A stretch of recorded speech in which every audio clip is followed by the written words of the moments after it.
to keep and bear arms. 2. A well-regulated militia being necessary to the security of a free state, the right of the people to keep and bear arms shall not be infringed. It's crystal clear to me that our representatives need to jealously guard their citizens' rights to access and carry arms in as unrestricted a manner as possible. That the best statesmen are those that are expunging unconstitutional garbage instead of adding bloated layers of repetitive legalistic laws to their citizens' backs. Howdy, I'm Boomer. I'm running for Carter County Sheriff this November 4th, and I desire your vote and your support. Get back to our guns. Is there a more polarizingly controversial portion of our Constitution? Every word has been torn apart and debated. Quote, there are no individual rights to bear arms in the Bill of Rights, USA Today. Law-abiding citizens have no unconditional right to firearms access, the New York Post. The debate over gun control offers a revealing case study of the misuse of the Constitution. The idea that the Bill of Rights guarantees each individual a right to own a gun is a constitutional illusion. San Francisco Barrister. The sale, manufacture, and possession of handguns ought to be banned. We do not believe that the Second Amendment guarantees an individual right to keep them. The Washington Post.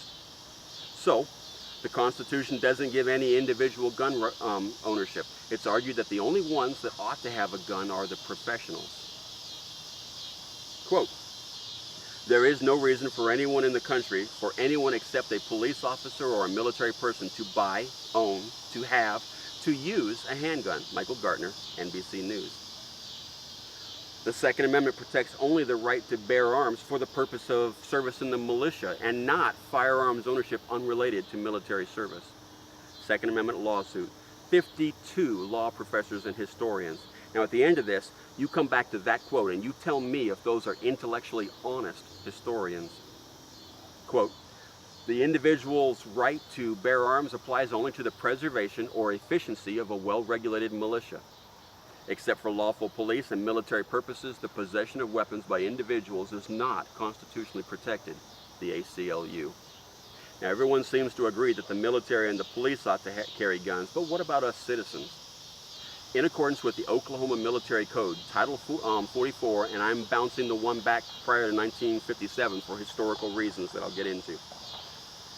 Quote, the militia of the state of Oklahoma shall consist of all male citizens of the United States and all other males who shall be or shall have declared their intentions to become citizens of the United States who are residents of the state of Oklahoma, who shall be more than 17 but not more than 65, and the militia shall be divided into two classes, the National Guard and the unorganized militia.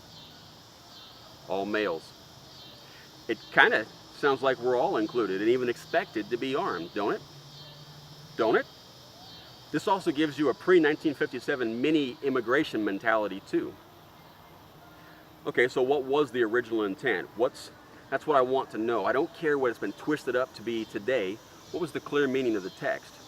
Constitutional signer James Madison said, I entirely concur in the propriety of resorting to the sense in which the Constitution was accepted and ratified by the nation. In that sense alone is it the legitimate Constitution. What a metamorphosis would be produced if the code of law, if all of its ancient phraseologies were to be taken in its modern sense. What does that mean? Original Supreme Court Justice James Wilson said, the first and governing maxim in the interpretation of a statute is to discover the meaning of those who made it. Okay, so a few examples will show that the Second Amendment existed to protect what was known as the first law of nature, or the right of self-preservation. This was considered an inalienable right guaranteed to every citizen individually. Constitutional signer John Dickinson defined an inalienable right as a right which God gave you and which no inferior power has a right to take away. Thomas Jefferson explained that the government, quote, is to declare and enforce only our natural rights and duties and to take none of them from us. So the Second Amendment doesn't give us any new rights, but rather recognizes and provides new security to our already previously existing God-given rights as a citizen to self-defense. So what does the Second Amendment actually mean to the founders? The Constitution should never be, quote, The Constitution should never be construed to prevent the people of the United States who are peaceable citizens from keeping their own arms. Samuel Adams, signer of the Declaration of Independence, father of the American Revolution. The great object is that every man be armed. Everyone who is able may have a gun. But have we not learned by experience that necessary as it is to have arms, it is still far from the case? Patrick Henry, governor and patriotic leader. A militia are in fact the people themselves, and are for the most part employed at home with their own private concerns. Richard Henry Lee, signer of the Declaration and an original framer of the Second Amendment. The right of bearing arms is declared inherent in the people. Fisher Ames, framer of the Second Amendment in the First Congress. It is a chimerical idea to suppose that a country like this could ever be enslaved. How is any army for that purpose to subdue a nation of free men who know how to prize liberty and who have arms in their hands? Theodore Sedgwick, revolutionary soldier, a framer of the Second Amendment in the First Congress. Let's break this down to its core concept. A free people ought to be armed.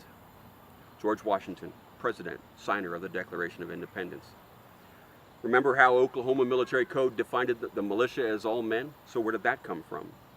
Early law recognized the right of every citizen to bear and keep arms, and further revealed that every private individual citizen was considered a part of the public defense. Richard Henry Lee explained, quote, "The militia shall always include, according to all past and general usages of the states, all men capable of bearing arms." It was understood to be every individual citizen rather than just the army or some unorganized or organized military. Who are the militia? They, quote, "Who are the militia? They consist now of the whole people." George Mason, delegate to the Constitutional Convention, father of the Bill of Rights. I'll end with this. How can it possibly be surprising that when Congress passed the Militia Act of 1792, the definition of militia of the United States wasn't the Continental Army or any other military body, but included almost every adult male? Under the Act, by law, they were required to possess a firearm and a minimum supply of ammunition and military equipment. And this law was in effect into the 20th century. Well, get this. The current law still mandates the militia of the United States consist of all able-bodied males 17 to 45 years old. Okay, so now with a trained historical and contextual eye and mind, we read, 2. A well-regulated militia being necessary to the security of a free state, the right of the people to keep and bear arms shall not be infringed. So where does this boomer guy that's running for Carter County Sheriff stand concerning the Second Amendment? The militia is us. It's the government's job to stay out of our way as much as possible and to defend our rights to the very best of their abilities. The government has no rights to touch or even fringe on our Second Amendment rights to self-defense. Nice cat. The closer that Oklahoma gets to a constitutional carry, the happier I will be. And on that note, an organization that I strongly recommend that you look into is OK2A, Oklahoma Second Amendment Association, ok2a.org. I know of no one doing more good on protection of our gun rights and moving legislation forward over the last few years to bring it in line with constitutional rights. You want to join. Your money will go directly into fighting for gun rights for Oklahomans. Tell them Boomer sent you. Also, they evaluate people that are running for offices according to their professed gun right views and have already selected a few running senators and representatives to receive their endorsement. And only one is running for sheriff. That would be me. I intend to ensure that Carter County citizens' safety and constitutional rights are of paramount importance with every deputy. Always asking, is it constitutional? Do we need it? Can we afford it? Does it grow government or does it grow liberty? Come November 4th, you need to pin your star on the constitutional conservative citizen with the military-grade backbone to lead your sheriff's department. Vote Boomer for your sheriff. Today, I want your help, your prayers, your financial support for my candidacy and for a just government. I can take cash, check, or even credit card, both at my sheriffboomer.com website or even whenever you see me right off of my phone. Every penny I possibly can, I'm putting right back into our community. I believe that I'm the only candidate doing this. I will continue to do this as your sheriff. Tomorrow, go tell everyone you can think of that you're voting for Boomer and why. Share my recordings and schedule a gathering for me to speak at, and I'll come. Yell at me at Sheriff Boomer on Facebook. Share that with your friends. November 4th, trigger the vote. For the constitutional conservative, go vote in Boomer as your sheriff. Thank you.